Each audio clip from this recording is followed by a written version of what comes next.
po ang nagpagaling kay Miss Maritoni Fernandez nung siya ay nagkaroon ng cancer. Yung cancer niya, gumaling. Nawalan siya ng cancer. Ito po yung iniinom-inom niya.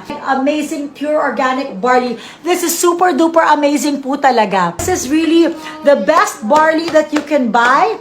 I can attest to this kasi kahit si Robin na meron siyang GERD or hyperacidity. So, hindi siya pwedeng kumain ng mga may tomato, citrusy, may caffeine, may chocolates, kaya hindi siya pwede dun sa ngayon. Ngayon, kanina nag-brownies, nag-cookies, kasi nag-IM barley siya every morning, 30 minutes bago siya mag-breakfast. So, ang laking tulong, ang laking ginhawa talaga nitong barley na to sa ating kalusugan. Kahit for me, pag iniinom ko siya, bago ako kumain ng breakfast, na-feel ko na super busog ako, kaya hindi na napapa super dami ang kain ko. So, this is very good.